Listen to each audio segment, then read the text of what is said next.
नमस्कार मित्रांनो, तुमचं पुन्हा एकदा स्वागत आहे आपल्या एका नवीन व्हिडिओमध्ये. तर आज आम्ही आलो आहोत मुंबईतील सगळ्यात एक्सपेन्सिव्ह एरियामध्ये, जो आहे मलबार हिल. मलबार हिल मध्ये आपण जे इम्पॉर्टंट स्पॉट आहेत ते व्हिजिट करणार आहोत. ते तुम्ही नक्की बघावे आणि व्हिडिओ शेवटपर्यंत बघाल तर तुम्हाला ते सगळं जाणून घेता येईल कुठे आहेत आणि तुम्ही कसे येऊ शकता.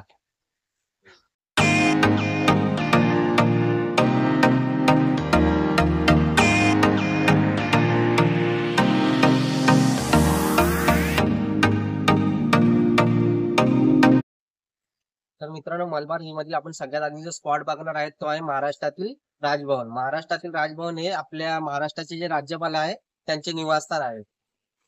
मुंबई राजभवन हे महाराष्ट्रातील राज्यपालांचे अधिकृत निवासस्थान आहे. मुंबई शहरातील ही एक अतिशय सुंदर वास्तू अंदाजे 44 एकर जमिनीवर वसलेली आहे व त्याच्या तीनही बाजूंना समुद्र आहे. राजभवनात आपण कोणत्याही वेळेत भेट देऊ शकत नाही, त्यासाठी तुम्हाला आधीच ऑनलाईन बुकिंग करावी लागते. त्याच्यानंतर ते सकाळी 6 ते 9 वाजेपर्यंत तुम्ही राजभवन फिरू शकतात. राजभवन फिरवण्यासाठी तुम्हाला तिकडे एक गाईड सुद्धा असते आणि ते तुम्हाला सगळं राजभवन दाखवतात. त्याच्यानंतर ब्रेकफास्ट झाल्यानंतर ते आपल्याला सकाळी 9 वाजता बाहेर सोडतात. तर असा 3 तासाचा हा राजभवनाचा टूर असतो. तर मित्रांनो, आता आपण आपल्या नेक्स्ट पॉइंट वरती आलेलो आहोत, जो आहे कमला नेहरू पार्क येथे.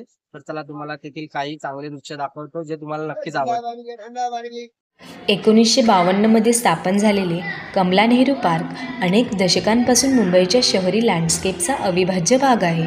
स्वातंत्र्य सैनिक आणि जवाहरलाल नेहरू यांच्या पत्नी कमला नेहरू यांच्या सन्मानार्थ या उद्यानाचे नाव देण्यात आले होते, ज्यांनी भारताच्या स्वातंत्र्य लढ्यात महत्त्वपूर्ण भूमिकाही बजावली. मुंबईतील प्रमुख उद्यानांपैकी कमला नेहरू पार्क हे लहान मुले आणि पर्यटकांमध्ये लोकप्रिय आहे.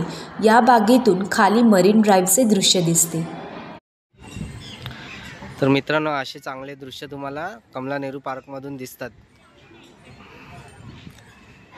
हे उद्यान लहान मुलांना खेळण्यासाठी आणि चांगला वेळ घालवण्यासाठी एक अतिशय सुंदर ठिकाण आहे. ह्या पार्कमध्ये फुलझाडं आणि कित्येक झाडे मोठ्या प्रमाणात लावलेली आहे, त्यामुळे ह्या उद्यानात आल्यानंतर मनाला सुखद अनुभव येतो. हे उद्यान फक्त लहान मुलांसाठीच नाही तर सर्व वयोगटातील लोकांसाठी अतिशय सुंदर ठिकाण आहे. येथे एक मोठा रोमांचिक बूट तयार करून ठेवण्यात आला आहे. ह्या बुटाच्या शिल्पामुळे या ठिकाणाला शिव पार्क असेही म्हणतात व म्हातारीचा बूट असेही म्हणतात. कमला नेहरू पार्कला भेट देणारे पर्यटक या बुटाच्या आतमध्ये प्रवेश करू शकतात. हँगिंग गार्डनमध्ये लहान लहान फुलांचे रोपटे आणि वेगवेगळे प्लांट्स लावण्यात आलेले आहेत, जे आता 1-2 मंथमध्ये बहरून येतील आणि ती पाहण्याची मजा देखील वेगळीच आहे.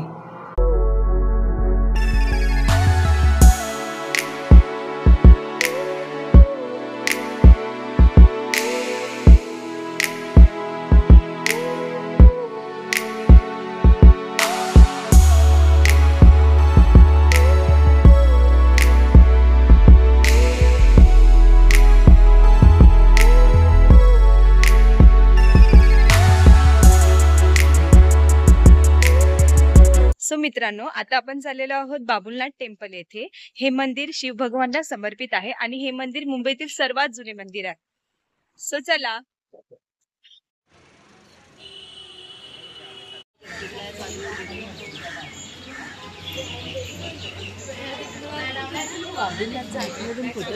आता आपण मंदिरामध्ये एंट्री केलेली आहे आणि मंदिरामध्ये जाण्यासाठी लिफ्ट देखील आहे आणि तुम्ही स्टेअर्सने देखील जाऊ शकता.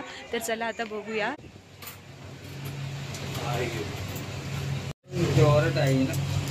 मुख्य मंदिरामध्ये कॅमेरा अलाउड नाही आहे आणि लिफ्टचे चार्जेस आहे पर पर्सन 1 रुपीज. आणि आतापर्यंत जितके मंदिरे पाहिले त्यापैकी ही कॉस्ट खूपच जास्त कमी होती.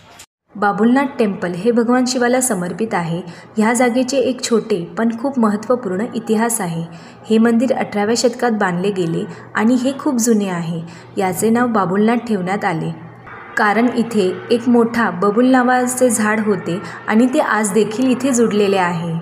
इथले मुख्य आकर्षण म्हणजे शिवलिंग. इथे रोज सकाळी आणि संध्याकाळी नियमित पूजा केली जाते. लोक पूर्ण श्रद्धेने पूजा करतात. शिवरात्रीला इथे खूप गर्दी असते आणि एक वेगळीच ऊर्जा निर्माण होते. महाशिवरात्री ही एक अत्यंत महत्त्वाची धार्मिक रात्र आहे. जिथे लाखो भक्त एकत्र येतात आणि रातभर शिवजींच्या मंत्राचा जप करतात। यावेळी मंदिरामध्ये विशेष पूजा आणि कार्यक्रम आयोजित केले जातात। या सर्व ठिकाणी येण्यासाठी तुम्हाला आधी चर्नी रोड स्टेशनला यावे लागेल। त्यानंतर तुम्ही 105 नंबरची बस पकडून किंवा टॅक्सीने सर्वात आधी राजभवनला पोहोचाल। येथून सर्व पॉईंट्स जवळजवळ असल्यामुळे तुम्ही 10 ते 15 मिनिट वॉक करून येथे पोहोचू शकता। तसेच मित्रांनो, मलबार हिलला या सर्व पॉईंटसोबतच मुख्यमंत्रीचा वर्षा बंगला, बरेच राज्यमंत्र्यांचे बंगले आणि शासकीय निवासस्थानसुद्धा आहेत। मित्रांनो, तुम्हाला आमचा पूर्ण व्लॉग आवडला असेल तर आमच्या चॅनलला लाईक, शेअर आणि सबस्क्राईब करायला विसरू नका।